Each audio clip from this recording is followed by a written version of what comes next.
Laura, vamos a esperar unos 5 minutitos a los compañeros que puedan estar un poquito atrasados. Entonces a las 7:05 partimos.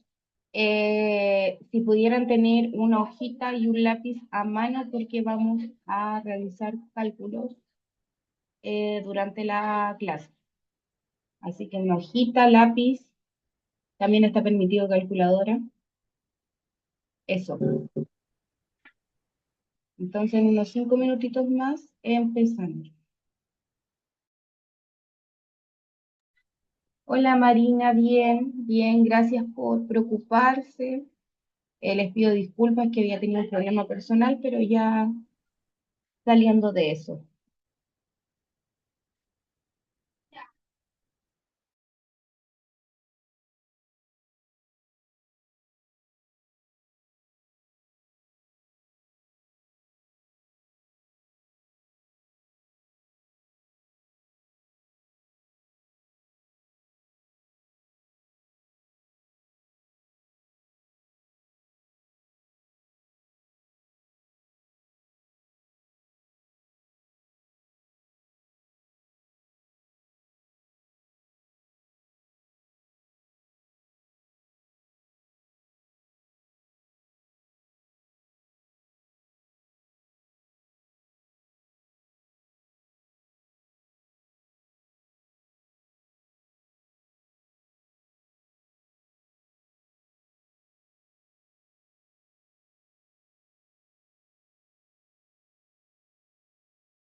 Hola Lore, hola Paula, ¿cómo están?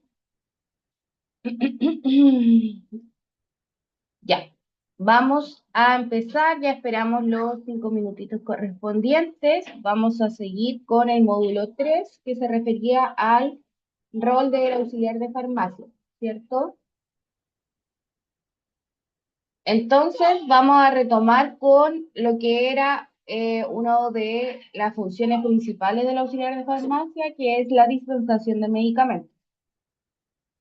La definición, por lo tanto, es que la dispensación corresponde al acto del profesional farmacéutico consistente en la interpretación de una receta y la entrega oportuna del medicamento correcto al paciente, indicado en el momento apropiado, acompañado de la información para el uso correcto, información sobre el almacenamiento en el hogar y cumplimiento de los objetivos terapéuticos requeridos. O sea, ahí volvemos a abordar el tema de una dispensación informada, ¿cierto? Entregar al usuario el medicamento que dice la receta, pero acompañado de la información de cómo tiene que administrarlo, en qué horarios, cómo debe almacenarlo y qué queremos conseguir con esto. Por ejemplo, en el uso de un antibiótico podemos indicar que ya a las 72 horas ya vamos a presentar una mejoría evidente, si no es así, volver a consultar al médico y así. En el acto farmacéutico, el profesional debe informar y asesorar al usuario sobre el uso racional de medicamentos y dispositivos médicos, así como también los problemas asociados a los mismos. Debe además asesorar e informar, entre otros aspectos, en los temas relacionados con la farmacoterapia. Aquí podemos abordar también las reacciones adversas más comunes que conocemos, que pueda presentar el usuario, indicarle cuáles son las reacciones adversas, cómo puede solapar esos tipos de síntomas, etcétera. Y ahí es donde también podemos indicar quizás algún coayudante al tratamiento para disminuir esos síntomas o reacciones adversas. Debido a que los productos que se entregan son medicamentos, la dispensación se debe realizar de forma rigurosa y con mucha responsabilidad por parte del químico farmacéutico o del auxiliar de farmacia, porque estamos realizando una compraventa, sí, pero son fármacos, son medicamentos, es algo que puede alterar el estado de salud del paciente y así también empeorar quizás la situación de base, por lo tanto tiene que ser de forma rigurosa y con mucha responsabilidad. Estos productos farmacéuticos generalmente requieren de un cuidado especial en cuanto a su conservación, indicación de uso, administración, reacciones adversas y dosificación. Hola Nilda, buenas tardes. Entonces, tenemos que identificar cuáles son los elementos de la dispensación. Tenemos primero la zona de atención, que es el espacio dedicado dentro de la farmacia para llevar a cabo el proceso de dispensación, que es el mesón de venta propiamente tal. Ya este espacio debe ser lo suficientemente amplio para realizar las tareas de entrega de medicamentos y proporcionar información detallada sobre el uso adecuado. Tiene que ser amplio, como también tiene que estar desocupado, no tener otros medicamentos en el mesón que pueda provocar un error de dispensación. Si tenemos todo desordenado y sacamos un medicamento, lo dejamos en el mesón y luego marcamos otro y le entregamos otro al usuario, ahí estamos ya hablando de un evento adverso de la medicación, ¿ya? Cuando hablamos reacción adversa del medicamento, es un daño que el medicamento pueda provocarle al paciente en sí. Y cuando hablamos de un evento adverso, es cuando es una falla humana, ya cuando es un error humano. O sea, nosotros nos equivocamos en dispensar el medicamento. Es por eso que la zona de atención tiene que estar despejada, libre de otros medicamentos, libre de suciedad, limpia, etc.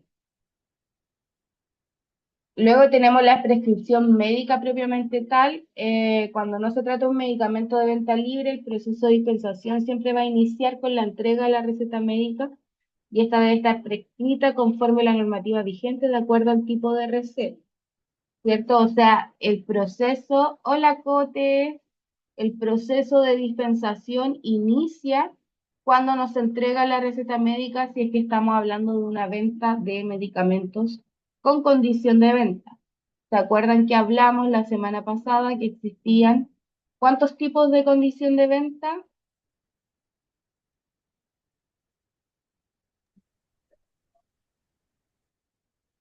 ¿Tres, profesora? Tres. ¿Y cuáles eran? Simple, cheque y la otra, no me acuerdo. Era ¿No? venta La directa, que retenida, era así. Claro, era venta directa, que era sin receta. Después teníamos la presentación de recetas sin retención, ¿cierto? Y después teníamos la receta retenida. Y que de esa receta retenida habían dos subtipos, uno que era con control de stock y otro que era sin control de stock. Muy bien, Nilda, directa, simple y retenida. Entonces, y la retenida teníamos con control de stock y sin control de stock. El sin control de stock se retiene igual la receta, pero esto no conlleva un registro en un libro ni nada. Y el con control de stock teníamos trazabilidad, ¿cierto? Porque teníamos que, o el químico farmacéutico tiene que registrar en este libro los ingresos del medicamento y los egresos con las recetas, ¿ya? Entonces teníamos tres tipos de condición de venta. Entonces, cuando tenemos condición de venta que conlleva presentación de receta, ya sea simple o retenida, se inicia el proceso de dispensación y lo primero que tenemos que ver es que esa receta cumpla con la normativa vigente de acuerdo al tipo de receta, ¿cierto?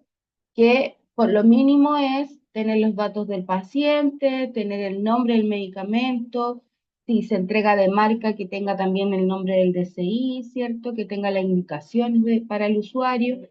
Y ya cuando era receta retenida, tenía que tener otro tipo de condiciones, como poner la cantidad en comprimidos o en cajas que se iban a dispensar, en número y en letras. Y también tener la firma del prescriptor con el nombre, también tenía que tener los datos de la imprenta. ¿Se acuerdan todos esos requisitos que se necesitaban para una receta retenida?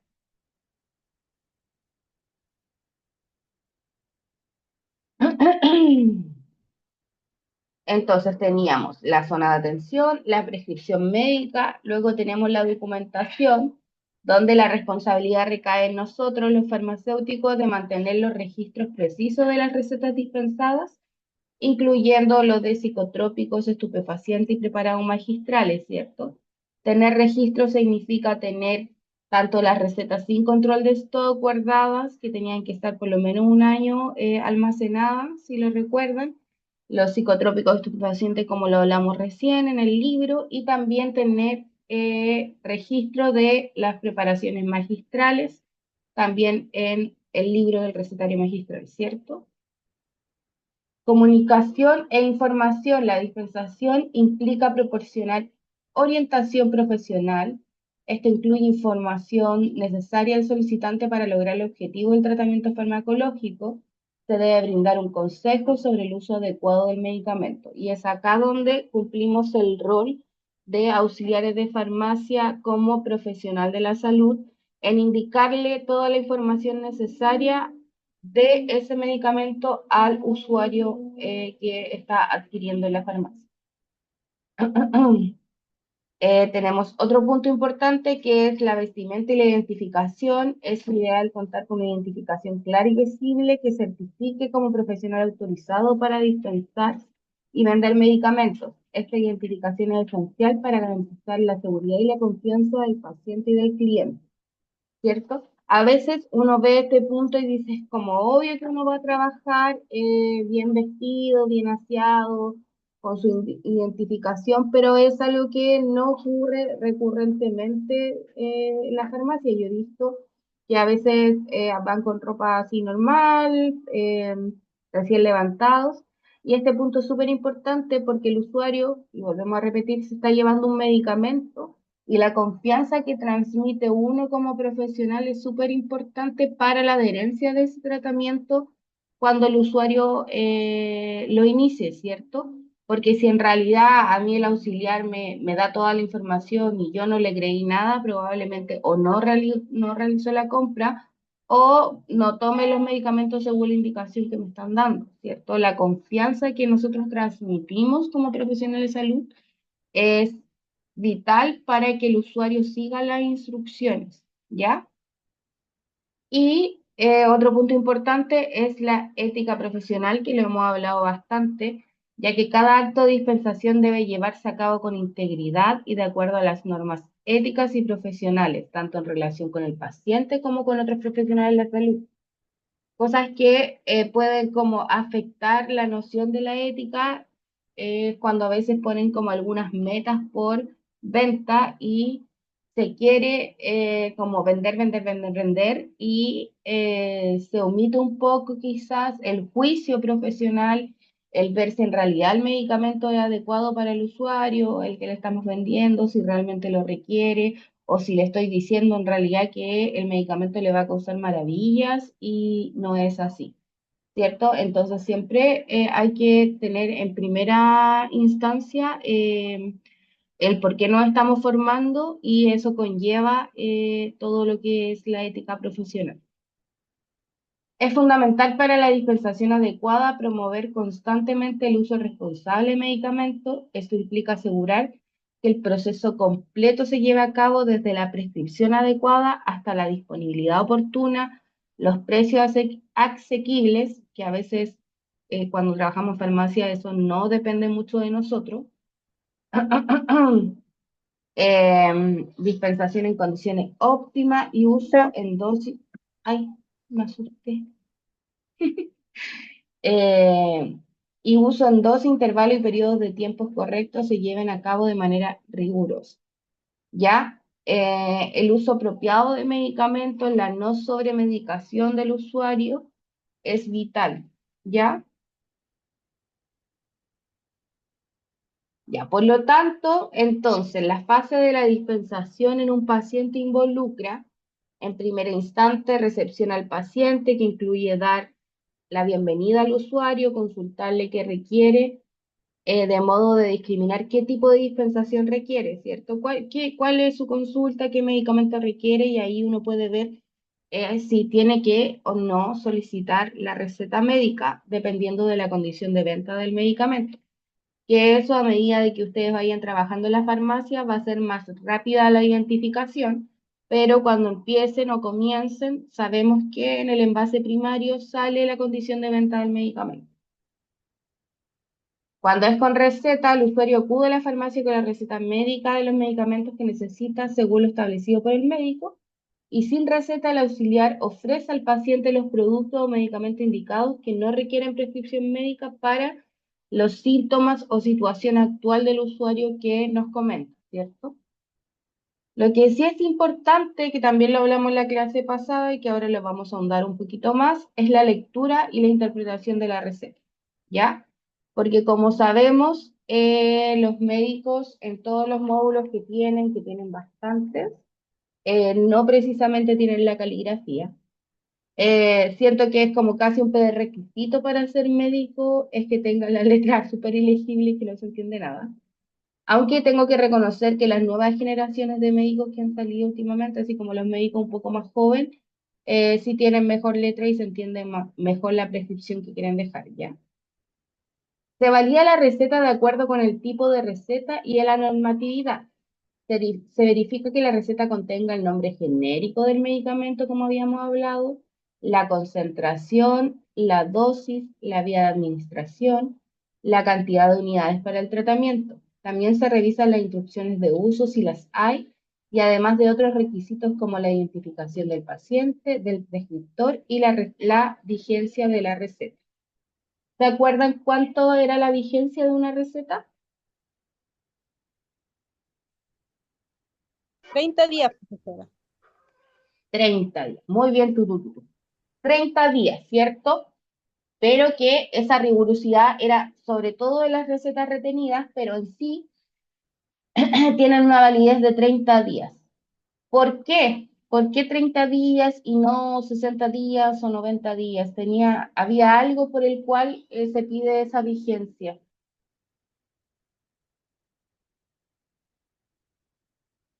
¿Se acuerdan por qué eran 30 días?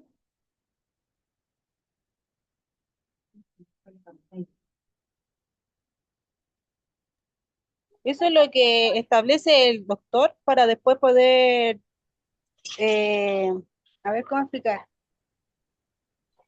Ah, no sé cómo explicarlo. Tranquilo. Se deja una vigencia de 30 días porque pasado eso, incluso debería ser mucho menos, la condición del paciente puede variar, ¿ya? Entonces, quizás la indicación que le está dejando el médico ya, si ya ha pasado un mes, ya puede no servirle, puede que la patología haya empeorado, puede que la patología haya expirado, puede que ya se le haya pasado, puede que sea innecesaria la indicación en ese momento. Entonces ya después de 30 días tiene que haber una reevaluación del médico. Si estamos hablando sobre todo de consultas más agudas, claro. Porque si estamos hablando de algo más crónico, no sé si es por la presión alta, toma losartán, probablemente esa receta va a decir a permanencia. Entonces no es necesario como decir, ah, no, esta receta no está vigente porque sabemos que el uso crónico de su usuario y que lo ocupa todos los meses. Pero si estamos hablando de un medicamento que se lo dejaron, por ejemplo, un antibiótico, si ya pasó un mes, no sabemos si esa infección sigue igual. Puede haber empeorado, puede que necesitamos un antibiótico más fuerte, o puede que esa misma receta la haya comprado en otro lado y ahora quiera comprarla de nuevo, etcétera. Por eso es la vigencia de 30 días, ¿ya? Porque la condición del paciente puede variar en el tiempo y puede que ya esa indicación ya no sea la más efectiva para el usuario en ese momento. En el caso de que falte algún dato, se solicitará al usuario, al cliente o al médico.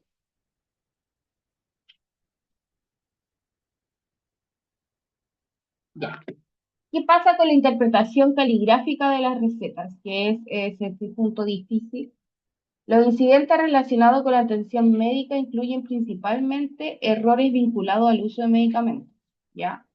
Estos errores de medicación, que era lo que yo le hablaba como eventos adversos, se definen como incidentes prevenibles, o sea que podríamos prevenir que podrían causar un daño al paciente o resultar con un uso inapropiado de fármacos.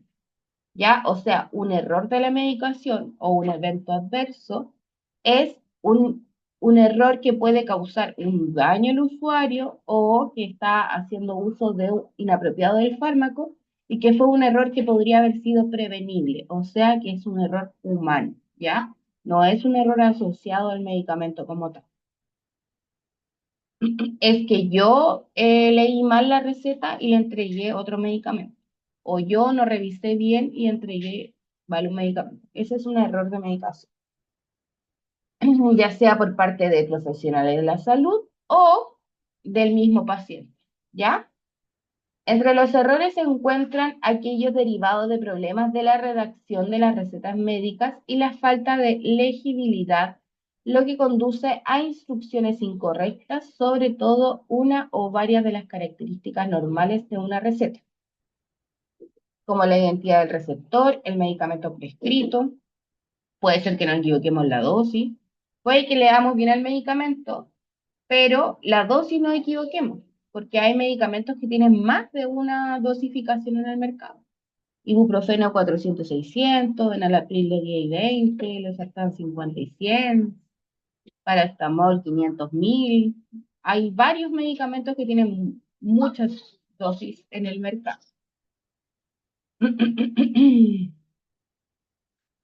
También podemos equivocarnos en la forma de administración. Hay algunos medicamentos que tienen más de una vía de administración.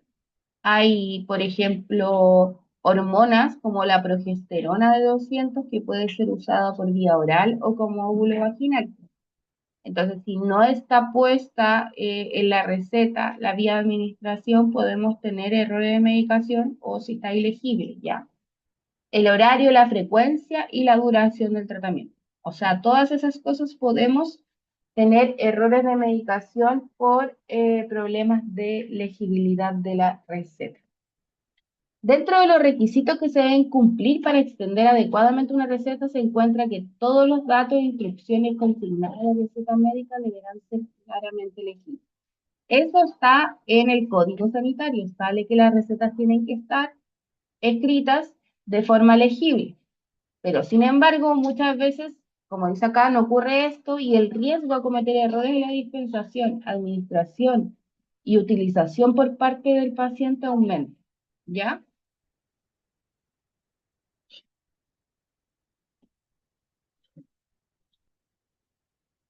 Acá, por ejemplo, tenemos un caso real, ¿ya?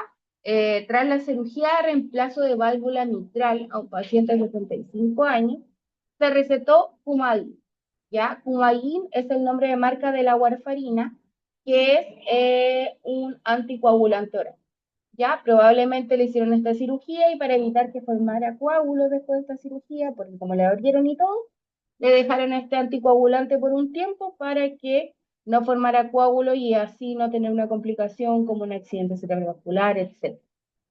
Sin embargo, el farmacéutico no dispensó Coumadin, ya que interpretó que en la receta estaba escrito Famotidine, ¿ya?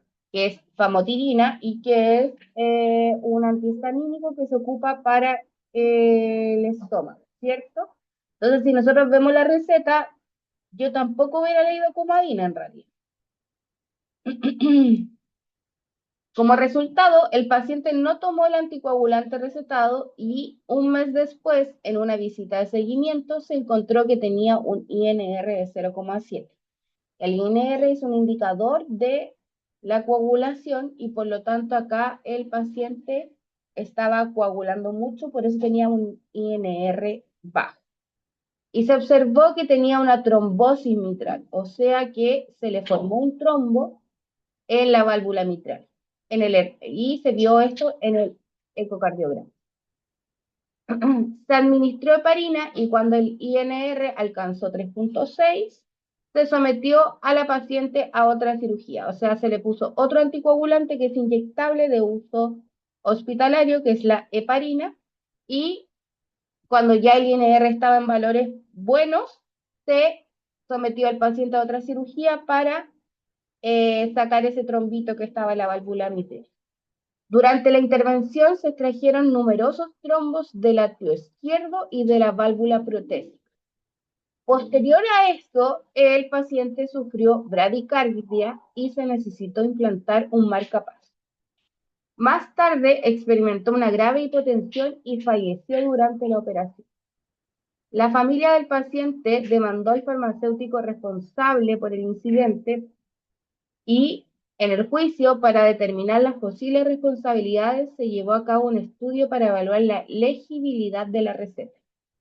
La prescripción fue enviada a 113 farmacéuticos con diferentes niveles de experiencia. Solo se interpretó correctamente un 70,8% de los casos. O sea, un 70,8% de los farmacéuticos leyeron ahí Coumadin. El 75,6% entre los farmacéuticos más experimentados y un 43,7% entre los aprendices novatos. O sea, tenemos acá un 29,2% de los farmacéuticos que no pudieron tampoco leer Coumadin. O sea, casi un 30% de los profesionales que se le envió la receta. Entonces, por eso es tan importante no vamos a ir a enseñarle caligrafía al médico, eso es imposible, pero nosotros nos tenemos que resguardar como profesionales. Si no se entiende lo que dice la receta, se puede preguntar, se puede hablar con el farmacéutico, se puede llamar al médico, pero si no tienen seguridad, no deben dispensar nada, ¿ya? Porque un error así tan chiquitito, que fue este caso que es real, provocó una cadena de errores que luego llevó a la muerte del usuario. ¿Se entiende?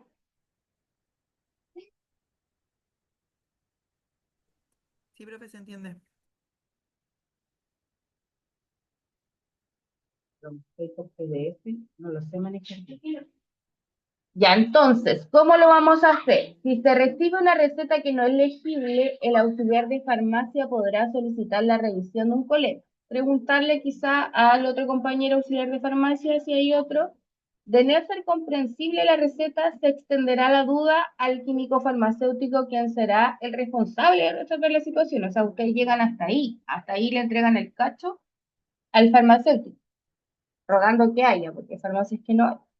Si el químico farmacéutico no comprende la receta, podrá comunicarse con el médico para validar la prescripción, ¿cierto? A través de los datos que aparecen en la receta. Se solicitará al médico extender recetas legibles de acuerdo a la normativa con el fin de evitar errores en la dispensación por problemas de caligrafía del médico. Se clarificará cuál era la indicación que había dejado. Será importante además educar al paciente respecto a la importancia de revisar su receta y prescripciones antes de salir de la consulta médica, para poder resolver en conjunto con el médico la duda respectiva a sus medicamentos. Eso es súper importante porque también es educación al usuario, ¿ya? porque hay muchos usuarios que salen del médico no sabiendo nada qué fue lo que le dejaron, por qué se lo dejaron, para qué se lo dejaron, ni siquiera sabiendo el nombre del medicamento que se lo dejaron. Y uno tiende, lamentablemente, cuando trabaja en salud, a ser muy maternalista con el usuario, como que el usuario en realidad no puede validarse por sí mismo, entonces pobre paciente que salió y no le entendió el médico. Entonces es súper importante también traspasarle esa responsabilidad al paciente, que si va a una consulta médica, lo mínimo que él debe salir entendiendo es cuál fue su diagnóstico y qué tratamiento le dejaron, ¿ya? Porque en la entrevista que uno hace, ¿y por qué fue al médico? No sé. ¿Y qué le encontraron? No sé. ¿Y qué le dejaron? No sé. De ahí ya mucho no se puede hacer, entonces hay que también traspasarle esa responsabilidad, ¿ya? Ayudarlo, informarlo, quizás solucionar el problema, pero también indicarle que el tratamiento para su salud también es responsabilidad de él, ¿ya? Si no es posible localizar al médico o dar claridad respecto a la receta médica, se deberá rechazar e indicar al paciente revisar nuevamente la indicación con el médico. Si ya después de todos estos pasos no logramos entender qué dice la receta, chicos, ya hay guerras que se pueden dar, hay que elegir qué batalla dar y si ya no se puede, se le devuelve la receta y que lo vea con su médico o que acuda a otra farmacia a comprar el producto. Porque lo que podemos, el riesgo que podemos correr por entregar mal un medicamento es alto. Entonces siempre hay que evitarlo. También, bueno, algunos medicamentos que pueden ser confundidos por la mala caligrafía son los medicamentos denominados medicamentos.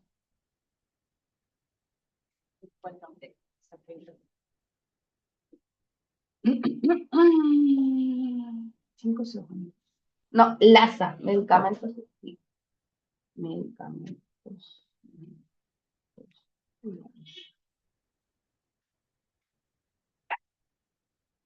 LASA, se los voy a escribir en el chat. Medicamentos LASA. Ya. La próxima clase vamos a iniciar y cada uno me va a decir un medicamento LASA, ¿ya? Medicamento LASA significa en inglés, y me van a perdonar mi pronunciación, Look, Alic, Sound, Ali, ¿ya? Que se refiere que son medicamentos que se parecen en su aspecto o sonido, ¿ya? Que son similares y que pueden tender a producir errores de medicación. Por ejemplo, los que tenemos acá, loratadina, loperamida, tramal, trioval, escrito en la receta se puede confundir. Está la clorpromacina y la clorpropamida. Está el enalapril y el anafranil, el alopurinol y el aloperidol, la citromicina, azatioprina, azatioprina, clotrimazol, cotrimoxazol, doxium, nexium, loratadina, lovastatina, metamizol, metronidazol. Si se dan cuenta, son medicamentos que suenan muy similares y que se pueden tender a confundir cuando están escritos en la receta médica. Quetiapina, clozapina, sulfadiazina, sulfasalina, tramadol y sumadol, ¿ya? Que son medicamentos que suenan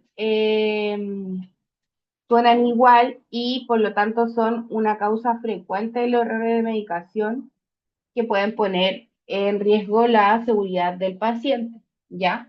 Entonces recuerden que la próxima clase les voy a ir preguntando uno por uno que me den un ejemplo de medicamentos LAS. Pueden ser parecidos fonéticamente, que suenen igual, o que se parezcan o sean similares en aspecto, ¿ya? Que visualmente nos podamos equivocar. Y por lo tanto, esos medicamentos, LASA, tienen que ser cuando los tenemos almacenados, idealmente separarlos, ya no tenerlos juntos porque eso nos va a causar más riesgo de equivocación.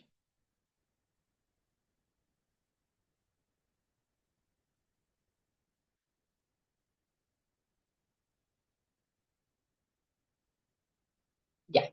Ahora, si se trata de un medicamento con receta médica con control de stock, o sea, lo que estamos hablando que son con la receta retenida blanca o la receta retenida cheque, a estos siempre se les pedirá el carnet de identidad del adquiriente, ¿ya? O sea, de quién fue a comprar, de quién se lo lleva. Si yo, mamá, le voy a comprar a mi hijo un medicamento que tiene control de stock, tengo que llevar mi carnet, no el de mi hijo, ya. Y se entregará al químico farmacéutico para que personalmente realice el despacho de este tipo de medicamento al paciente. Si el usuario que está solicitando un medicamento confirma que efectivamente no requiere receta, se indaga. O sea, aquí pasamos al otro punto. Si ya es un medicamento sin receta lo que necesita, primero tenemos que indagar para que lo necesite. Preguntas que se pueden indagar. ¿Quién hará uso del medicamento? ¿Usted? ¿Es para usted, para su señora, para su hijo? ¿Cuáles son los síntomas? ¿Cuánto tiempo lleva con los síntomas? ¿Ha tomado algo antes? ¿Ha tomado algún medicamento para tratar este problema de salud? ¿Es la primera vez que va a tomar el medicamento que me solicita? ¿Qué otros medicamentos toma para revisar alguna posible interacción farmacológica, cierto? ¿Cómo se lo toma? ¿Se lo toma a la mañana? ¿Se lo toma con el desayuno? ¿Con el almuerzo? Hay que ir indagando cuando llegan directamente a solicitar un medicamento que no requiere receta.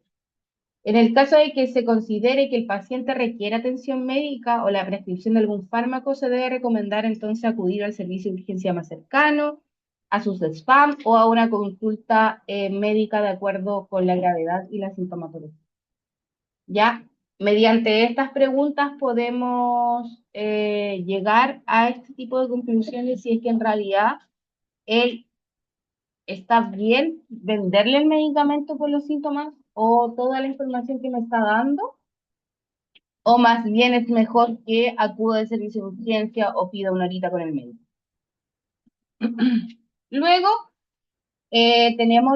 ya confirmamos el tema de la receta, ¿cierto? Vimos qué tipo de receta era, se interpretó la receta, si llegamos al medicamento correcto, e indagamos un poquito sobre el tema, viene el proceso de la selección del medicamento, donde se asegura que el medicamento elegido coincida con las prescripciones y los términos en nombre, en concentración, en forma farmacéutica y presentación, y se deberá ofrecer al usuario las diferentes opciones comerciales y bioequivalentes que hubiese. O sea, buscamos el medicamento que le dejó el médico, por ejemplo, en este caso, como en el caso del caso real que le pusimos, ya, vamos a buscar el Fumarín que le dejaron, que era ni siquiera entiendo la dosis. Ya, pero pongámosle que es del 5 miligramos. Entonces buscamos el comadín de 5 miligramos, ¿cierto? Lo traemos y además traemos el genérico, que vendría siendo la warfarina, bioequivalente. Y también había otro nombre, pero se me olvidó de warfarina. Entonces nosotros le vamos a mostrar al usuario, ya, este es el que dejó el médico, que tiene un valor de 20.000 pesos, y acá tengo el medicamento, como me enseñó mi profesora, que tiene la franjita bioequivalente, por lo tanto, tiene el mismo principio activo y le va a hacer el mismo efecto porque tiene los mismos valores de biodisponibilidad. O sea, no le vamos a decir biodisponibilidad al usuario porque no va a cachar nada, pero llega a la misma concentración a la sangre, por lo tanto le hace el mismo efecto y vale 3.000 pesos. ¿cierto? O sea, le ofrecemos otras alternativas, ¿ya? Que sean más costo eficientes para lo que él está llevando.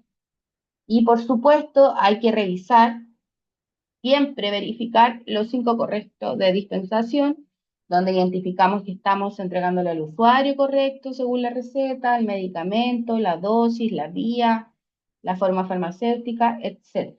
¿Ya? Si tienen que verificar 1, 2, 3 veces antes de entregar, hay que hacerlo, ¿ya? Porque eso evita mucho más los errores de medicación. Luego tenemos el acondicionamiento, se verifica que el medicamento esté en buen estado, que no esté vencido, no se nos haya pasado en la revisión alguno vencido. Se comprueba que tanto el envase primario como el secundario, si se lo vamos a entregar en alguna bolsita o algo, estén en condiciones óptimas y que la información de la caja coincida con lo que le estoy entregando, ¿ya? Eso es el acondicionamiento, en donde le voy a entregar yo el medicamento, o sea, el medicamento al usuario. En farmacias comunitarias, privadas o independientes no se ve tanto esto del acondicionamiento porque en general se le pasa el fármaco en el envase primario solamente al usuario, ¿cierto? ¿Dónde se ve más el acondicionamiento? Cuando estamos quizás en un servicio de salud, en una farmacia de spam, donde tenemos que ponerlo en algún paquete, rotularlo, ¿cierto? Sellarlo y entregarlo porque son envases clínicos que vienen en blister. Bueno, y como hablábamos, la información que se proporciona al paciente es esencial, tanto verbal como escrita. A los usuarios adultos mayores quizás les sirve más que se lo escriban en letras grandes, ¿cierto? Porque a veces hay problemas de memoria, entonces se puede pasar la farmacia y ya se le olvidó lo que le dijimos, para que puedan iniciar el consumo del medicamento de manera adecuada para su correcta conservación, cómo se almacena, etc. Se le explica las pautas establecidas por el médico que muchas veces no son claras para el usuario, porque salen de esa puerta sin la información clara, porque muchas veces el paciente se cohíbe con el médico y quizá a ustedes también le ha pasado, entonces lo que dice el médico es lo que es y no le quise preguntar porque me dio vergüenza o lo vi que estaba muy apurado, entonces al final salen con la mitad de la información y entendiendo un cuarto y las indicaciones del médico propiamente tal.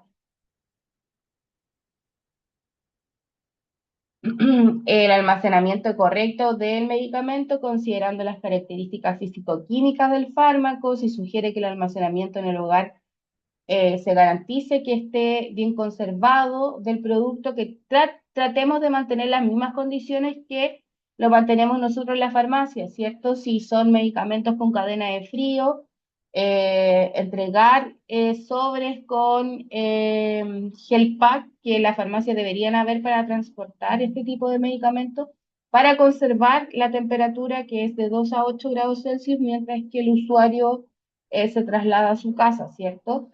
Recomendarle sobre todo en estos medicamentos que tienen cadena de frío, que se tienen que guardar sí o sí en la puerta del refrigerador, ¿cierto?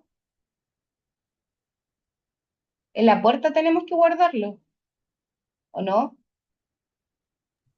No en la puerta, no, profe. No, en la puerta no. Ah, ya, era para ver si estaban atentos. Bueno, entonces almacenar siempre en el centro del refrigerador, evitando estos lugares de fluctuaciones de temperaturas que pueden ser la puerta o pueden ser estas bandejas donde guardamos la fruta, ¿cierto? Que ahí estás más cerca del motor, entonces pueden haber fluctuaciones de temperatura. Y para los otros tipos de medicamentos, evitar que sean lugares húmedos, que haya directamente al sol y claramente restringir el alcance de los niños y de los animalitos, de los hijolitos. Y también es importante la utilización adecuada de medicamentos, por ejemplo, el uso de los inhaladores requiere de una educación que permita un uso eficiente de la dosis suministrada por el dispositivo. ¿Alguno de ustedes usa inhaladores de forma permanente? ¿Alguno me podría decir cómo hay que administrar los inhaladores? ¿Cómo le indicarían a un paciente que debe usarlo?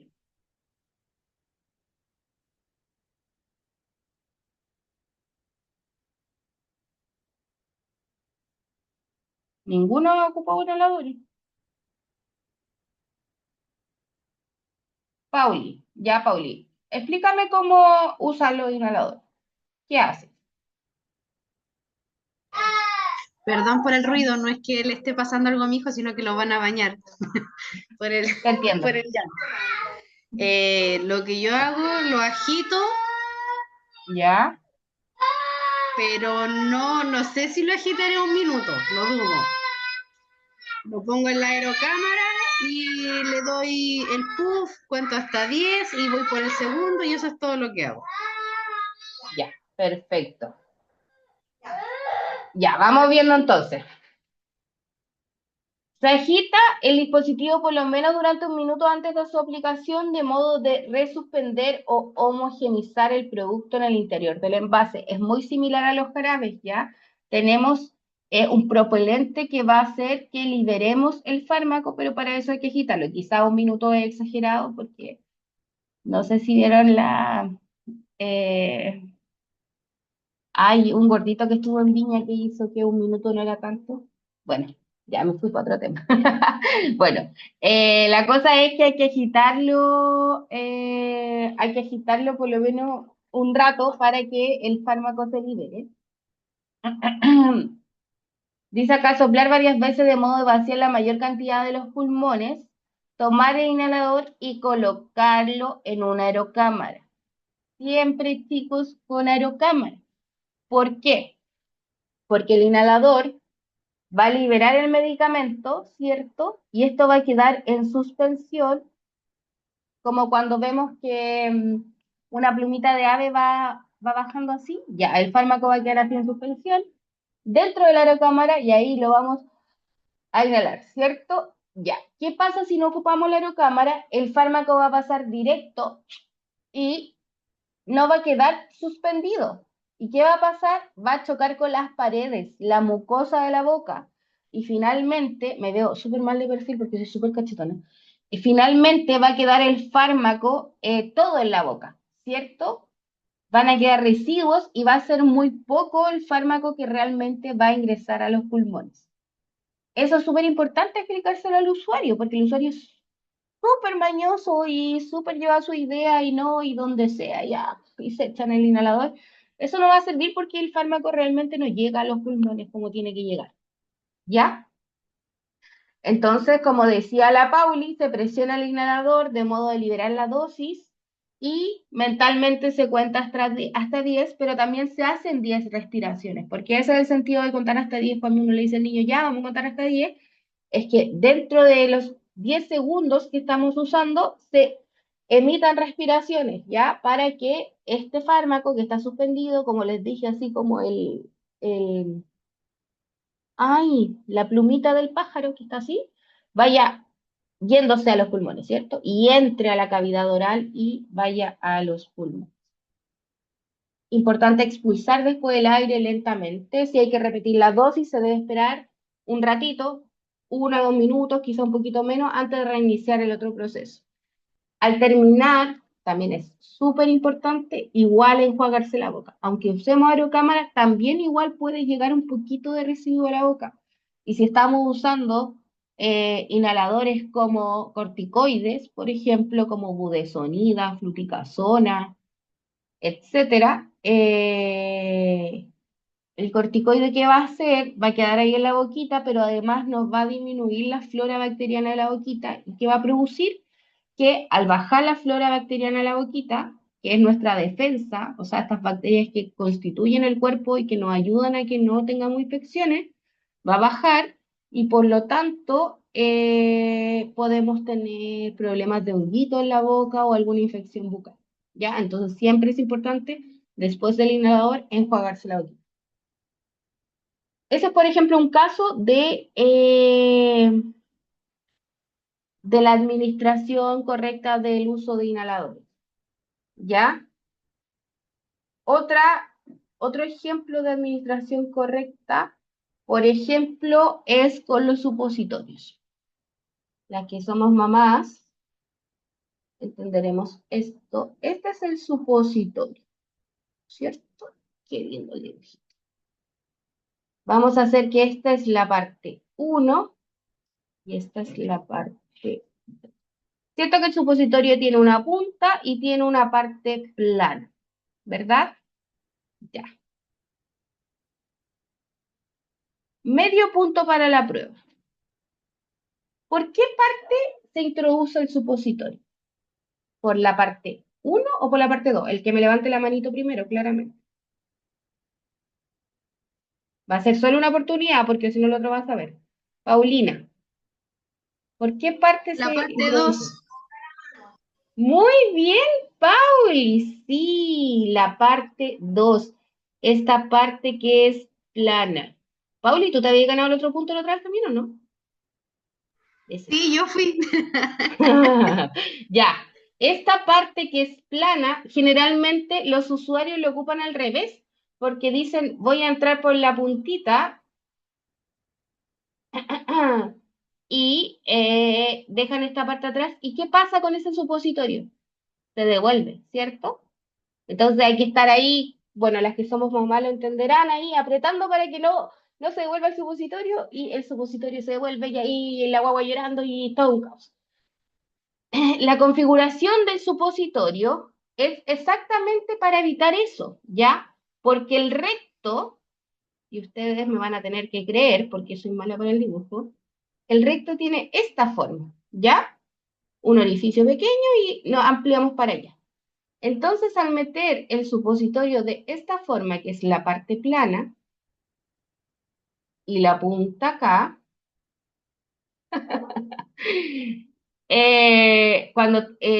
porque se contrae esto y por eso sale el supositorio, cuando haga la fuerza y esto quiera bajar, el supositorio va a ser ahí un tapón, ¿ya? Y no se va a poder devolver este supositorio. Y va a quedar adentro. En cambio, si lo hacemos de la otra forma, bueno, otro recto acá.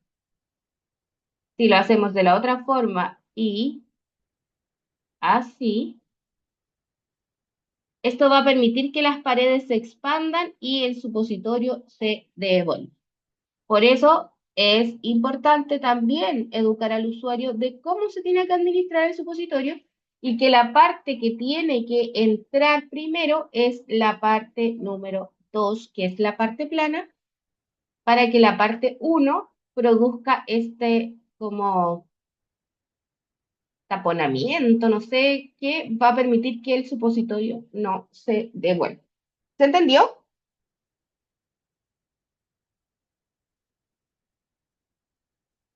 Sí. Ya, bueno, esos son los dos ejemplos de administración. Es importante también brindar información más detallada de la preparación extemporánea de fármacos como los antibióticos, ¿cierto? Que los antibióticos en sí viene el polvito y hay que usar un diluyente para que se pueda reconstituir, ¿cierto? O a veces es agua hervida que se tiene que incorporar también. Todo eso sale en el prospecto y depende del antibiótico, pero también hay que educarlo de una manera bien explícita, ¿ya? Bueno, y acá tenemos las técnicas de la inhalación. Se retira la tapa, se agita, acá dice 30 segundos, por lo menos bajamos un poquito. Se coloca el inhalador en la aerocámara, se bota todo el aire de los pulmones, se coloca la aerocámara en la boca y se presiona el inhalador. El inhalador se inhala el medicamento lentamente, se mantiene la respiración por 10 segundos y se bota el aire nuevamente de los pulmones. ¿Ya? Esa es la técnica correcta de inhalación. Ya. Son las 7:54 según mi reloj. Entonces volvemos a las 8:05 y de ahí vamos a pasar luego a la parte entretenida que es cálculo. Así que tengan una hojita y lapicito y calculadora, así es que tienen. Nos vemos en 10 minutitos.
Ya, vamos a ir volviendo. Levánteme la manito los que están.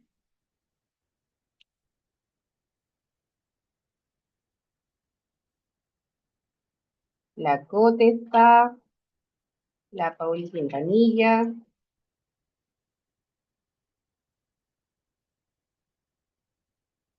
la Yari, la Marina, Daniela Corredor. ¡Uy, Daniela! ¡Hola!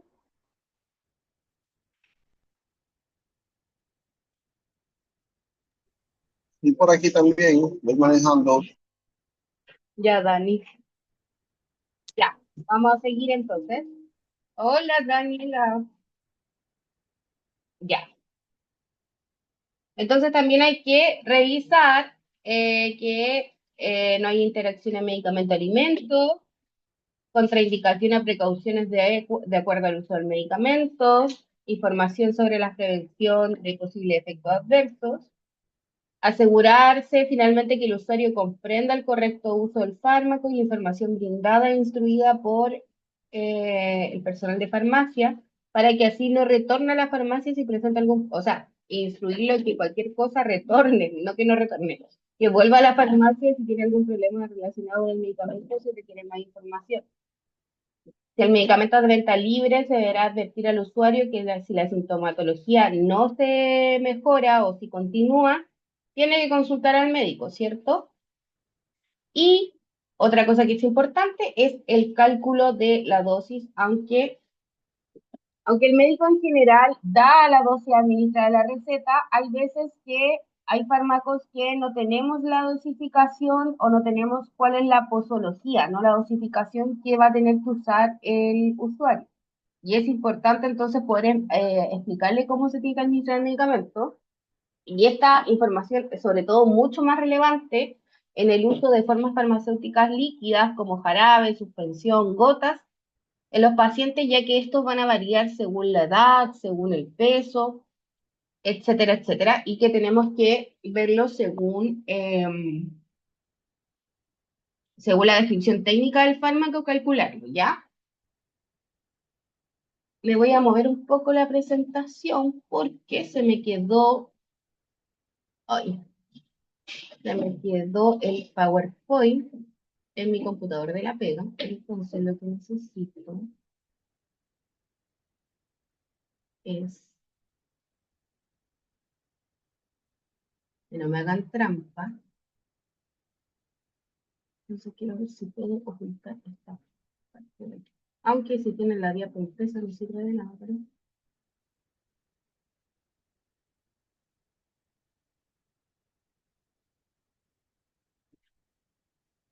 ¡Ay! ¿Qué hice? Ya. ¿Se ve la presentación? Necesito que me vayan ayudando porque voy a estarla moviendo. ¿Se ve o no? Sí, ya. Entonces, ejemplo de dosificación. Un paciente que debe tomar 100 miligramos de amoxicilina 4 veces al día. Si disponemos de una suspensión de amoxicilina que dice que trae 250 miligramos en 5 ml, ¿cuántos ml debe tomar cada 6 horas el paciente? Porque le están indicando 100 miligramos y acá me dicen que la amoxicilina, su dosificación es de 250 miligramos en 5 ml. Por lo tanto, ya sabemos que si sacamos 5 ml de ese jarabe, vamos a tener 250 miligramos de amoxicilina, ¿cierto? Entonces dice, para resolver este ejercicio debemos saber que todos los principios activos que componen los medicamentos tienen una concentración definida. Y en este caso tengo que por cada 5 ml que saque este frasco tendré 250 miligramos de amoxicilina. Con esta información puedo inferir que debo tomar más o menos que, más menos, con esta información podemos ya decir, ya, tiene que tomar menos de 5 ml, ¿cierto? Porque si en 5 ml hay 250 miligramos, para que sea 100 tienen que ser menos ml, ¿cierto? Esa es la lógica. Entonces me pregunto si en 5 ml hay 250 miligramos, ¿cuántos mililitros debo tomar para tener una dosis de 100 miligramos? Y esto se soluciona con una regla de 3, ¿cierto? Es una regla de 3. Tenemos que poner la relación de los miligramos en los ml, ¿cierto? Y tienen que ir en el mismo lado. Por ejemplo, 250 miligramos están en 5 ml, 100 miligramos va a estar en XML, que va a ser nuestra incógnita, los ml que yo quiero juntar, o sea, obtener. Entonces, la regla de 3, no sé si se acuerdan cuando lo pasaron en el colegio, es que se tiene que multiplicar cruzado y dividir por el que sigue, ¿cierto? Entonces, estoy tratando de encontrar el lápiz. Ya se me perdió. ¿Dónde está el lápiz?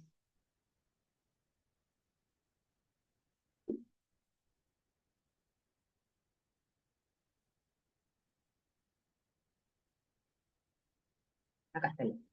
Entonces, se tiene que multiplicar cruzado y dividir por el que queda incógnito. Entonces, en esto quedaría 100 por 5 ml dividido 250. Muy bien, Lore. Yo demorándome la vida en explicarlo. Por lo tanto, serían 2 ml, ¿cierto? Pues, hicieron el ejercicio de multiplicar 100 por 5 dividido los 50 ml. Y ahora estoy sacando, pero me está acompañando hoy día donde no traje el PowerPoint, por tonta me paso. ¿Cómo borro esto ahora? ¡Charán! Entonces sería 100 por 5 dividido 50 serían 12 ml. Muy bien, Lore. Entonces, el paciente debe tomar, por lo tanto, 12 ml cada 6 horas, o sea, 4 veces al día, para tener la dosis de 100 miligramos. ¿Se entendió?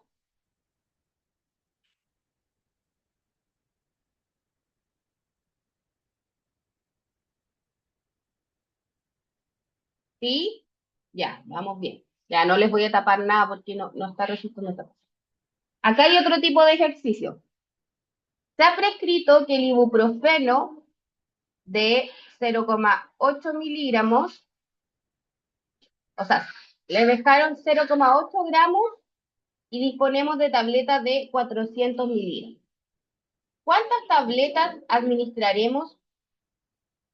Por lo tanto, este ejercicio tenemos que ver primero que tenemos distintos tipos de unidad de medida, ¿cierto? Porque acá tenemos miligramos y aquí tenemos gramos.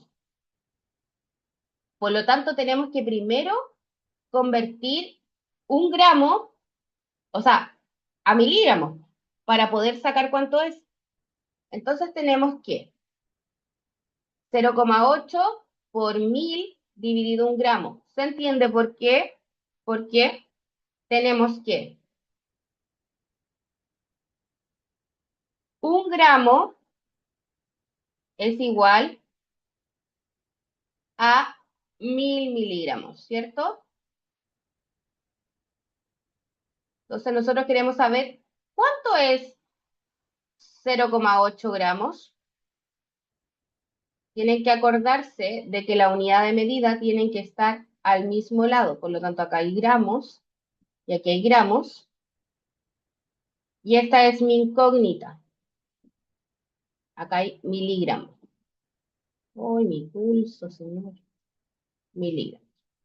Entonces, para saber cuántos miligramos son 0,8 gramos, vamos a tener que multiplicar cruzado 0,8 por 1000 y dividirlo por 1, ¿cierto? Por lo tanto, 0,8 por 1000 dividido 1 nos va a dar 800 miligramos de ibuprofeno le dejaron a este paciente, ¿ya? Porque se le prescribieron 0,8, pero al pasarlo a miligramos va a quedar en 800 miligramos. Esto quiere decir que se prescribieron 800 miligramos. La respuesta debería ser que hay que administrarle 2 tabletas de ibuprofeno de 400.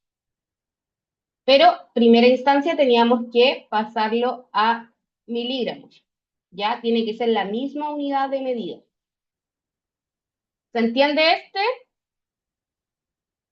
Recuerden que 1 gramo son 1000 miligramos, 1 litro son 1000 ml.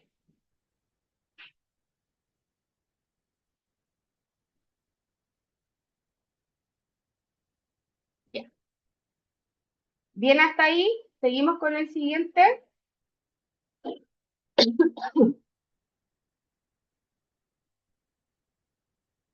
Ya. Le dejaron metronidazol de 250.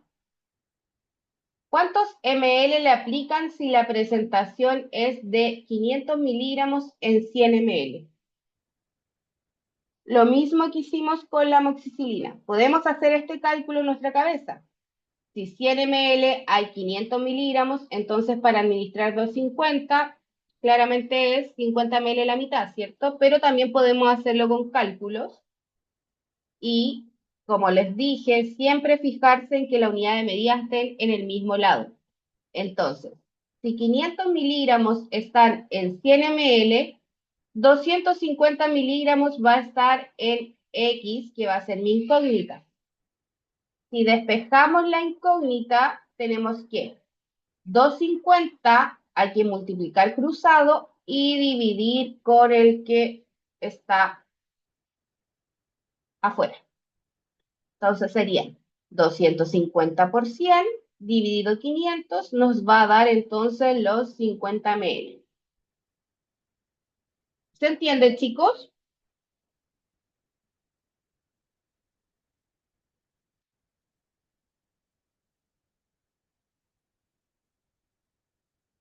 ¿Alguien le quedó alguna duda?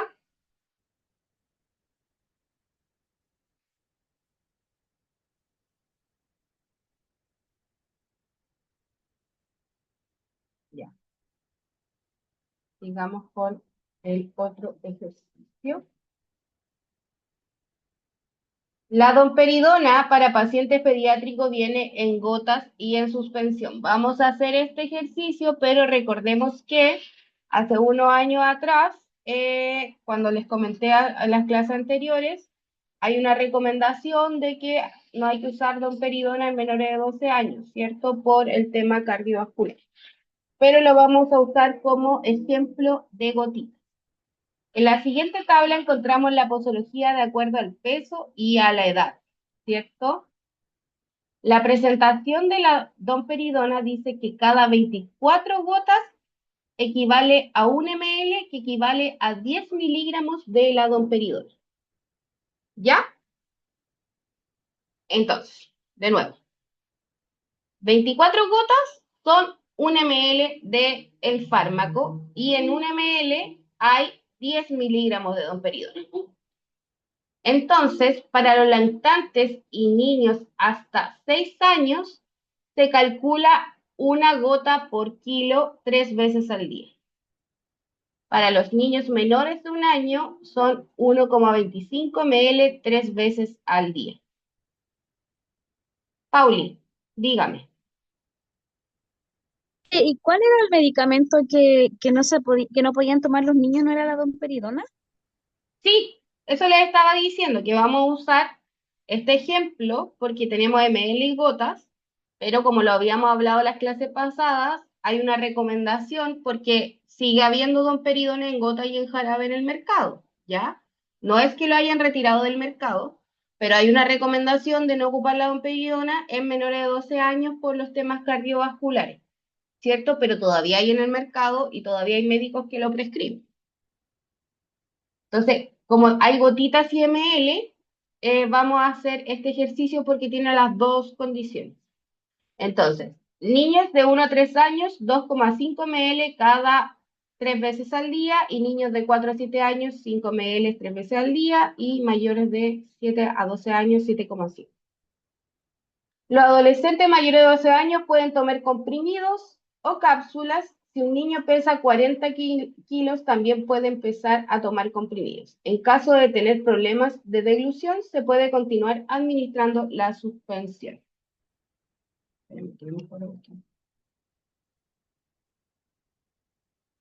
Ya, entonces dice, ¿cuántas gotas se deben administrar en un bebé de 8 meses de nacido que pesa 9 kilos?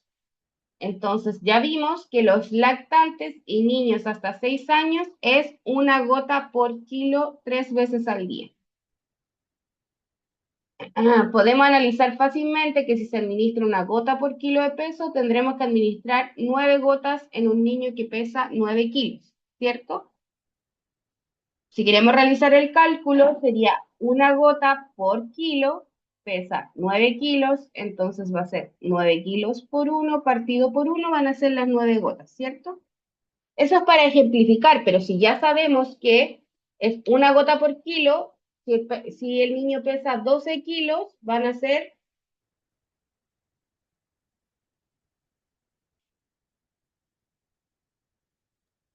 12 gotas, pues, profe. 12 gotas. Era para ver si están atentos. Si 24 gotas son 10 miligramos de domperidona, entonces, ¿cuántos miligramos de domperidona le estamos dando en 9 gotas? Entonces tenemos que 24 gotas, que equivalía a 1 ml, son 10 miligramos de domperidona. 9 gotas, ¿cuántos miligramos de domperidona le estamos dando? Entonces aquí vamos a sacar cuántos miligramos le corresponden al bebé. 9 gotas por 10 dividido 24 nos va a dar que le estamos dando 3,75 miligramos de domperidona. Vamos a hacer otro ejemplo. Por ejemplo, acá dice que a un niño de 1 a 3 años se le dan 2,5 ml, ¿cierto? Vamos a hacer entonces otro ejemplo. Aquí. Ya tenemos un niño de 3 años, le tendríamos que dar 2,5 ml de domperidona.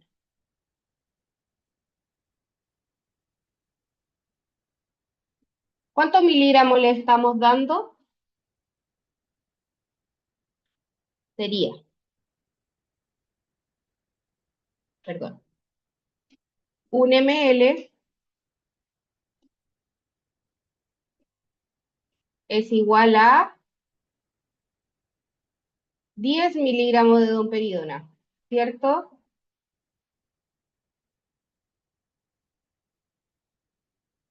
¿Cuánto sería 2,5? Si alguno tiene calculadora mientras que yo escribo.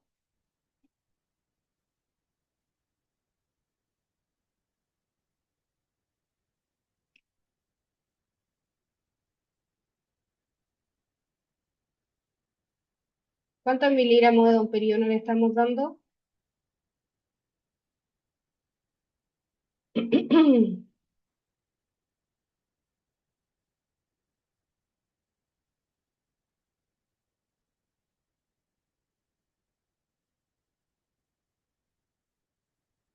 Vamos chicos, es regla de 3.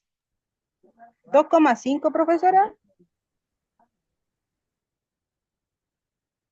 Sería 2,5 por 10. Bien, Dianela. 25. Porque sería 2,5 por 10 partido por 1. Sí, 25. Sí, que pensé que le tenía que colocar el 2,5, pero me salió 25 igual. Muy bien. Entonces le estamos dando 25 miligramos de domperidona. Muy bien, chicos. Ya. Vamos a el siguiente ejemplo.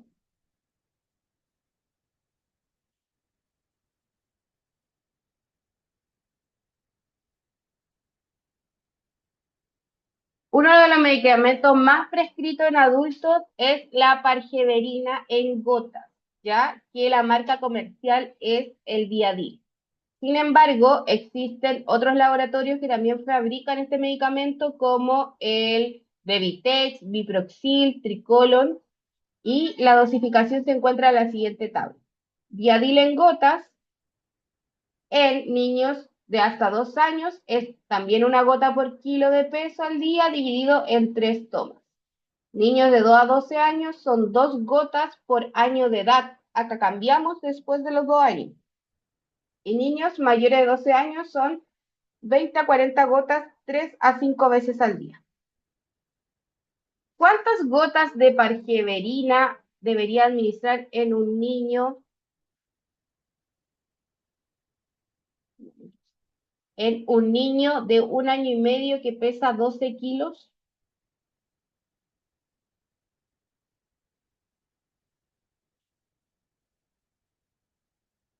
La gracia es que no se ve la respuesta, por eso no me gusta el.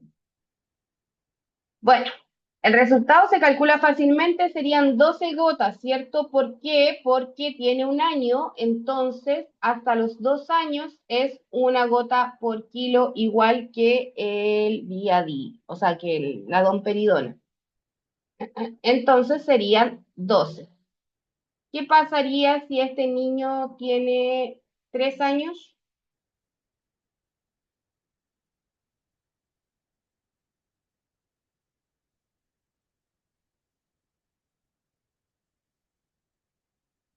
¿Cuántas gotas por kilo serían si tiene 3 años? 2 gotas, profe, por, por niño, por edad. Por edad, 2 gotas por edad. Entonces, si tiene 3 años, serían, 9. 6, perdón. no, pues, 6. 6. 6 gotitas 3 a 5 veces al día. Bien, Lore.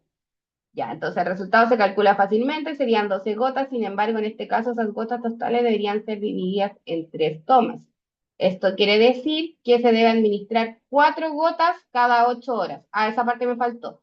El del niño de 1 año es 1 gota por kilo de peso y acá sale dividido en 3 tomas. Importante, chicos, porque si no le vamos a dar 12 gotas al niño cada 8 horas. Y no, es dividido en 3. Entonces, el cálculo es gota por kilo dividido en 3, ¿cierto? Entonces sería 1 gota por los 12 kilos, 1 por 12, dividido en 3 tomas. Y eso nos va a dar 4 gotas cada 8 horas, que significan las 3 tomas. ¿Ya? En cambio, cuando pasamos a por edad, son 2 gotas por año de edad 3 veces al día. O sea, acá serían 6 gotas cada 4 o 6 horas. ¿Ya? Porque acá no nos está diciendo la palabra dividido. Eso es importante que se fijen cuando busquen la dosificación. Si dice dividido, tenemos que dividir el resultado en la cantidad de tomas. Acá, en cambio, por edad, son 2 gotas por año, 3 a 4 veces al día. ¿Ya?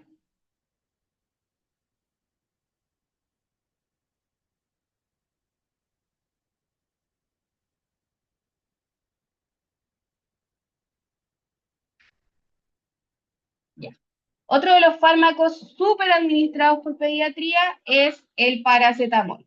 Este medicamento se comercializa en diferentes presentaciones para administrar diferentes vías. Encontramos paracetamol en gota, jarabe, supositorio, comprimido, inyectable, y hasta ahí creo. La dosis de paracetamol son 10 a 15 miligramos por kilo, ¿cierto? Debe ser administrado hasta 4 veces al día y se debe tener la preocupación de no exceder la dosis máxima, que son 60 miligramos por kilo. Entonces aquí nos están dando dos informaciones súper importantes. Tenemos cuánto es la dosis, ¿cierto? Y tenemos cuánto es la dosis máxima, ¿ya? Como se observa en la imagen, dependiendo del laboratorio, podemos encontrar jarabes con concentraciones diferentes de paracetamol. En el caso del Panadol, tenemos una concentración de 160 miligramos en 5 ml, mientras que el Quitadol, 120 miligramos por ml. Y aquí me lo van a tener que resolver ustedes. ¿Cuántos mililitros se deberá administrar de Panadol y de Quitadol en un niño de 7 años que pesa 23 kilos? ¿Y qué presentación le conviene más para comprar si se requieren administrar cada 6 horas por 7 días? Vamos bien. Entonces, tenemos que el Panadol tiene una concentración de 160. Vayan haciéndolo ustedes también y si tienen la respuesta antes de que yo me demore en escribir, me avisan. 160 miligramos en 5 ml. Eso es lo que tenemos de la presentación. Pero primero tenemos que calcular qué dosis requiere el niño, ¿cierto? Entonces vamos a tomar 10 miligramos por kilo, que es como la dosis inferior y la superior, ¿cierto? Entonces necesita 10 miligramos por kilo y pesa 23 kilos. Entonces son 10 miligramos por kilo y nosotros pesamos, ojalá, 23 kilos. ¿Cuánta dosis necesitamos de paracetamol?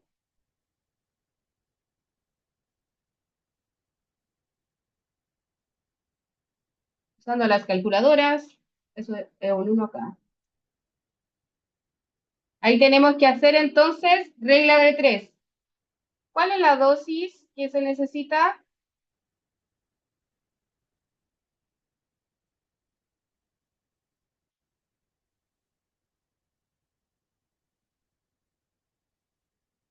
$2.3, que me respondió la Lore. Se necesita 2.3 miligramos. ¿Está bien? ¿A todos les dio lo mismo? 23 por 1 dividido 10 y 2,3. Entonces necesitamos 2,3 miligramos de Panadol. Y el Panadol trae 160 miligramos en 5. Entonces, ¿cuántos ml de Panadol vamos a necesitar? Acá es otra regla de 3. ¿Qué hicimos? Primero calculamos la dosis según el peso. Y ahora, según la presentación del Panadol, vamos a ver cuántos ml se necesitan. También regla de 3, chicos. ¿Cuántos ml se necesitan? También voy a ocupar la calculadora porque estoy mala para eso.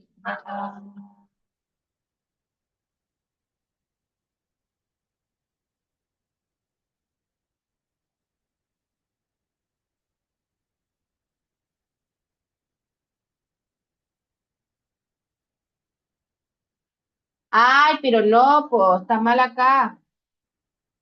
No, no, no. ¿Ven? La profesora se equivocó en algo que les dijo muchas veces. ¿Cómo tienen que estar las unidades de medida? Tienen que estar al mismo lado, ¿cierto? Entonces, esto no va acá. ¿Dónde van los 23 kilos? Van al otro lado. Entonces, no estábamos atentos. Entonces, acá es la X y acá son los 23 kilos. Porque las unidades de medida tienen que estar al mismo lado. Entonces sería 23 por 10, ¿cierto? Y eso nos va a dar una dosis de 230 miligramos. Muy bien, Yari. 230 miligramos. Entonces, 230 miligramos necesitamos. Acá están la misma unidad de medida al mismo lado y acá estamos buscando los ml, XML. ¿Cuántos ml necesitamos para tener 230 miligramos de Panadol?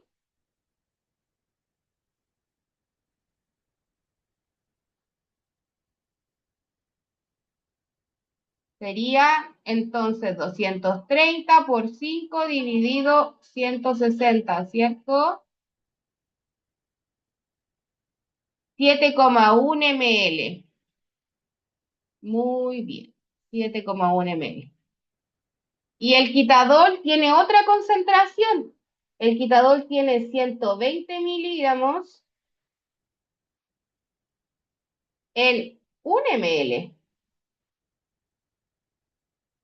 Y necesitamos 230. ¿Cuántos ml de quitadol vamos a necesitar por dosis? Serían 230 dividido 120.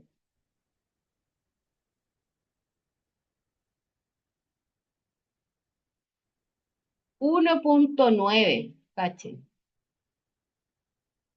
1,9 ml. Y el Panadol sale 10.990 y el Quitadol sale 7.990. ¿Cuál le va a convenir más al usuario?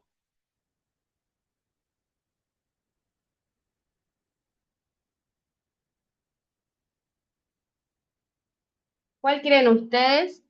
Porque el Panadol tiene 120 ml y el Quitadol tiene 60 ml. Si sacamos que el Panadol se necesita 7,1 ml, 1 ml, ¿cierto? Y lo vamos a tomar cada 6 horas. Si es cada 6 horas, serían 4 tomas, porque sería 24 dividido 6 horas, son 4 tomas. ¿Se entiende que son 4 tomas? Entonces, 7,1 ml por 4 sería 7,1 ml por 4, 28,4 ml.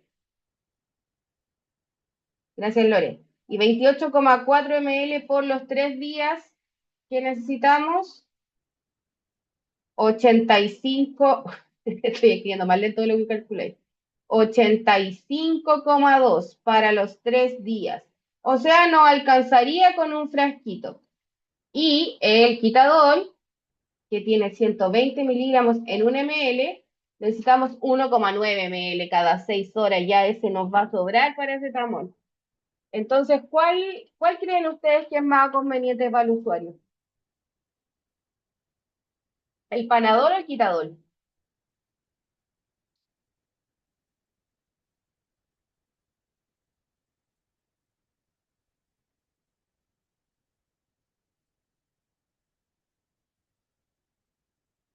El quitadol, ¿cierto? Porque el quitadol tiene la concentración en menos ml, entonces vamos a necesitar menos ml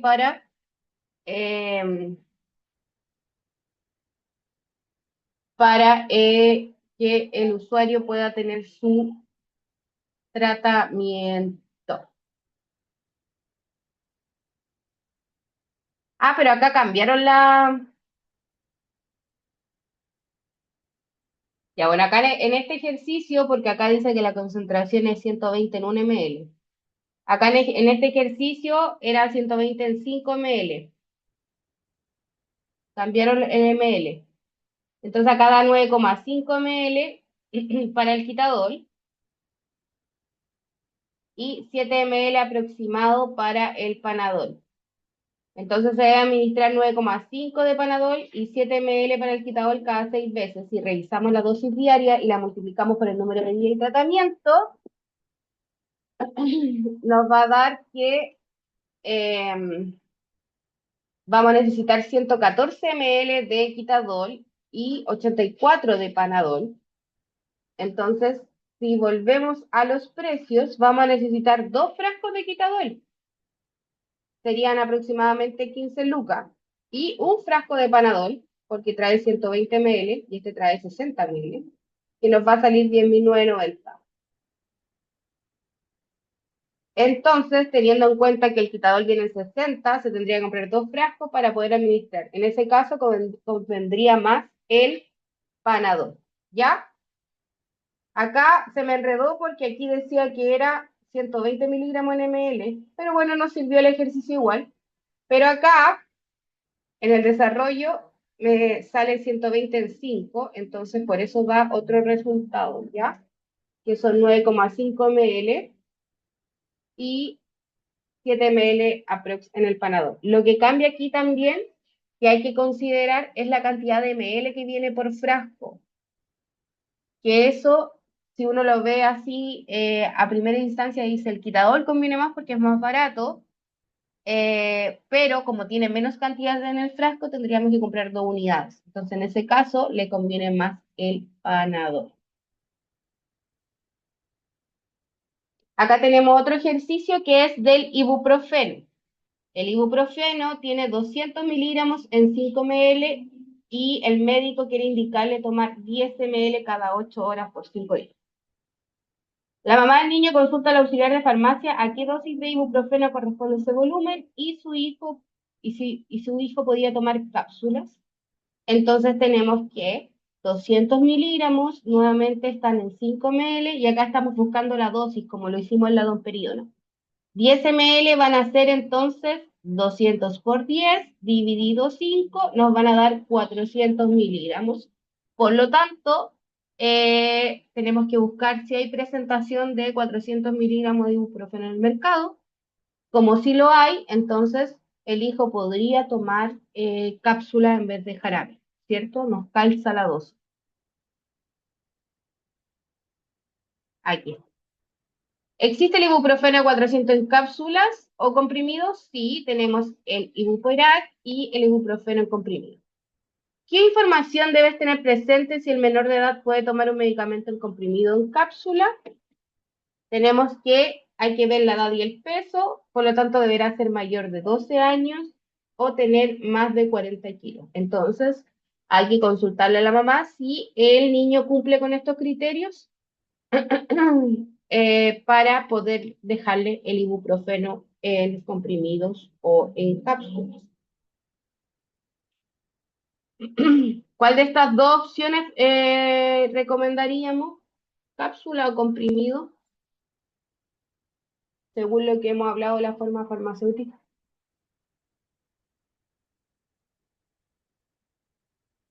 ¿Qué creen ustedes que es mejor, la cápsula blanda o el comprimido?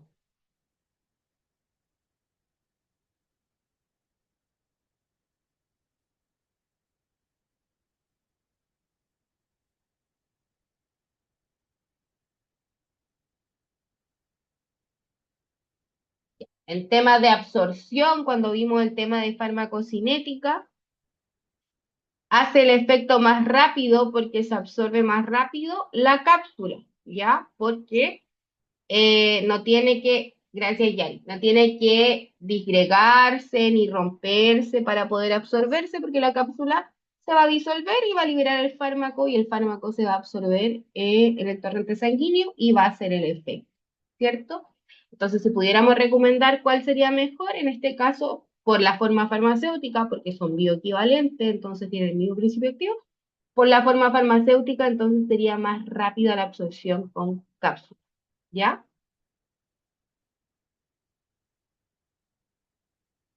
Aquí tenemos otro ejemplo con la claritromicina, donde dice que tiene una concentración de 5 ml, ¿cierto? 250 miligramos en 5 ml. Se debe administrar en cada dosis la indicación de 500 miligramos cada 12 por 7 días. Si el frasco es de 80 ml, ¿cuántos debería comprar el cliente y cuántos gramos de claritromicina habría recibido en niños al final de su tratamiento? Entonces se calculan los ml para cada dosis, ¿cierto? Tenemos que siempre la relación, la unidad de medida, chiquillos, súper importante, al mismo lado tenemos que 250 miligramos están en 5 ml, 500 miligramos va a estar en cuánto. Igual ahí también se puede usar la lógica porque el doble, ¿cierto? Pero calculando tenemos 500 miligramos en 5 ml dividido el que queda solito, quedan 10 ml, ¿cierto? Se calcula el total de ml que debe ocupar en el tratamiento. Sabemos que 10 ml, o sea, que son 500 miligramos, cada 12 horas equivale a 2 tomas, ¿cierto? Una en la mañana y una en la noche. Entonces son 10 ml por 2 veces al día, que serían las 2 tomas, por 7 días, que sería la cantidad total.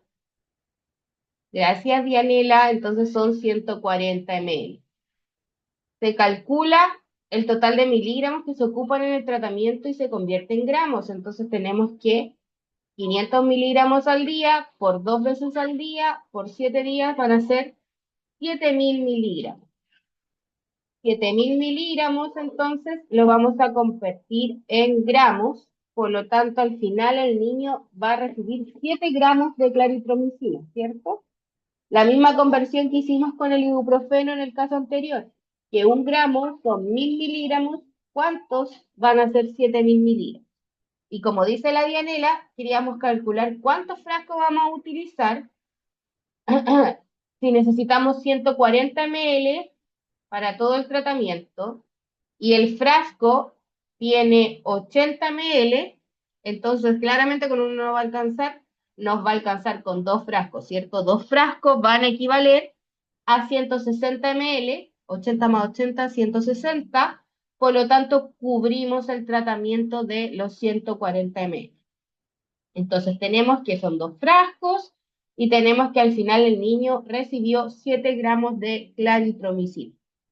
¿Se entiende, chicos?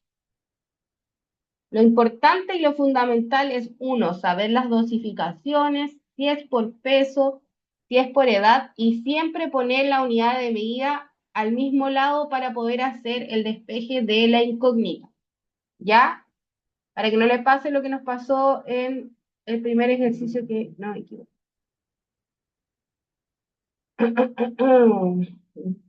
Aparece que... Y el último ejercicio de hoy tenemos que para el tratamiento de la infección de la vía urinaria se ha indicado el cotrimoxazol. El cotrimoxazol es una asociación de 2 antibióticos que son la sulfametoxazol y la trimetoprim, ¿ya? La dosis indicada para un niño es de 300 miligramos del sulfametoxazol, porque ese es el que la lleva, ¿ya? Se dosifica según ese del antibiótico. De la combinación se calcula según la sulfa. Cada 12 horas por 5 días, ¿cierto? Acá tenemos la presentación y se puede ver que son 100 ml el frasco entero. Entonces dice, la presentación disponible para este medicamento es cotrimoxazol, suspensión oral de 100 miligramos y cada 5 ml de suspensión trae 200 miligramos de la sulfa, que es la que nos ayuda a dosificar, ¿ya? Entonces, ¿cuántos mililitros se debe administrar en cada dosis para el total del tratamiento? ¿Se requiere solo un frasco? Entonces sabíamos que eran 300 miligramos cada 12 horas por 5 y sabemos que el frasco tiene 200 miligramos en 5 ml. Por lo tanto, 300 miligramos, ¿cuánto ml son? Mismo ejercicio despejando la incógnita. 300 por 5 dividido 200 nos va a dar 7,5 miligramos en total. Calculando, o sea, 7,5 ml. Está mal ahí. Mal. Vamos. Son 7,5 ml. Para que lo modifiquen en la presentación que tienen impresa. Calculamos el total de volumen a utilizar en todo el tratamiento para saber si es mayor o menor a los 100 ml que contiene el frasco, para saber si vamos a necesitar un frasco, dos frascos, tres frascos. Entonces, 7,5 ml por las dos tomas, porque es cada 12 horas, por 5 días de tratamiento, nos va a dar 75 ml en total, y eso equivale entonces a un frasquito. ¿Se entiende, chicos?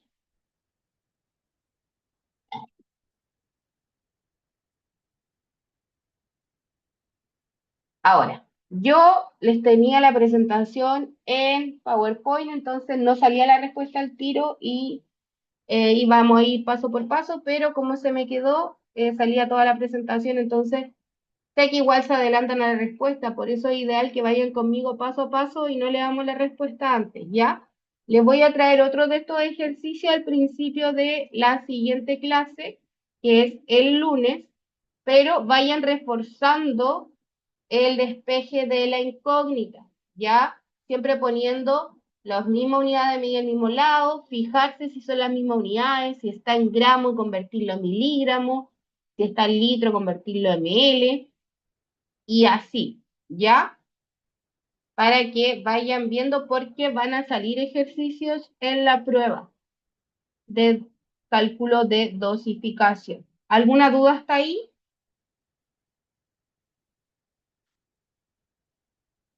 chicos?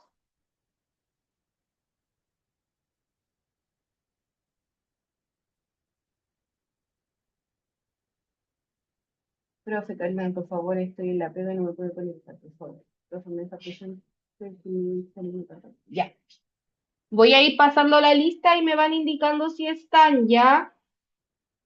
Dani Bernaez,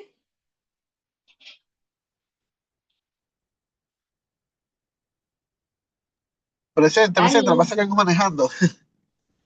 ¿qué pasa? Presente, Ya, hay que ando manejando en el auto. ya, ya, cariño. María Cerda, esa es la Cote, María José, ¿o no? Sí, presente. Me dijo que tenía problemas de Marina Cerda, Cerna, Marina Cerna. Marina Cerna, ¿no? Yo la vi, parece. Vamos a estar por mientras. No, ahí. Catherine Chávez,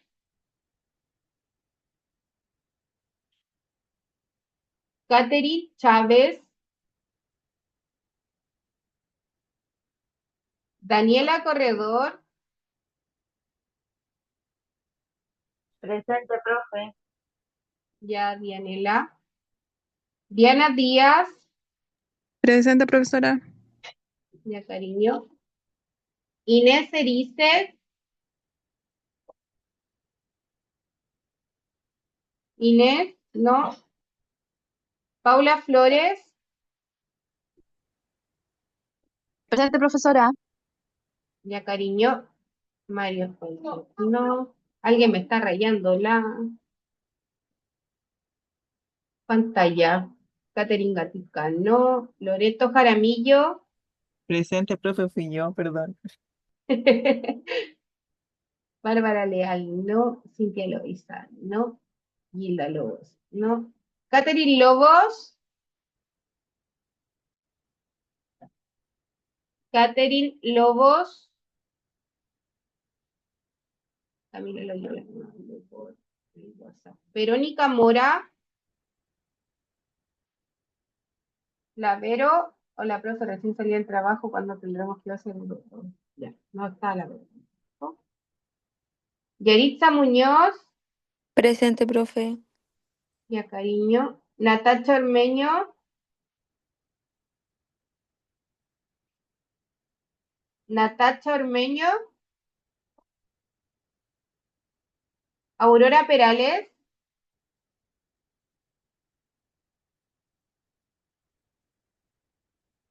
Aurora Perales, ¿no? Edilberto Pérez, Oye, faltaron hartos. Edilberto Pérez, Karen Ponce,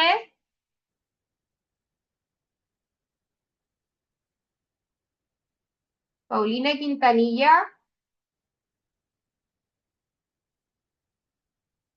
la Pauli sí estaba. Paulina Quintanilla, Lorena Reuque, Presente, profe. ya cariño. Yanisbet Rubio no, Nilda Sánchez me habló por el chat. Carolina Sobarzo, Profe, Paulina Quintanilla presente, que estaba viendo a mi hija. ya cariño, si te dejé presente. Carolina Sobarzo, ahora Carolina Sobarzo, la tenía. Sí, era Sobarzo. Y Paulina Vázquez. Presente, profesora. Ya chicos, nos vemos el lunes, que tengan un rico fin de semana. Esta clase y la del lunes van a entrar en la prueba el día lunes. Y eso, que tengan un rico fin de semana, descansen, estén en familia, aprovechen. Y cualquier cosita me hablan por el WhatsApp, ¿ya? Besitos. Chao, profe, gracias. Chao, que estén bien. Chao, profe, gracias. Nos vemos Chao, el lunes. profe. Nos vemos, descansen.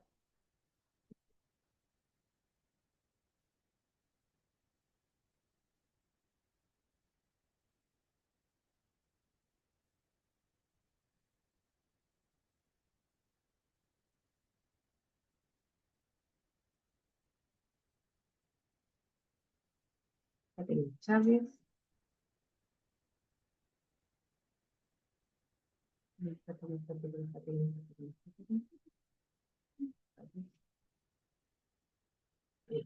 Ya. La Cote, la Camila Barce lo puse, la Marina la puse, Levi lo puse, la Vero, la Caterina. Chao, Yari. Ay, no tengo nada. Dejar de compartir. Ahí estaba la carta del logo.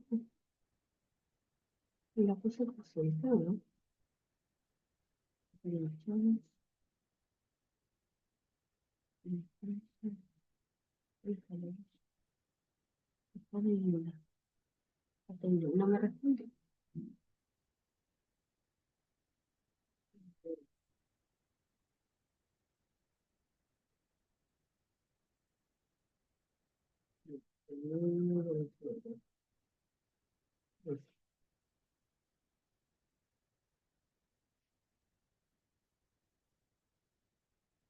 Chiquillas, siguen ahí. Chao.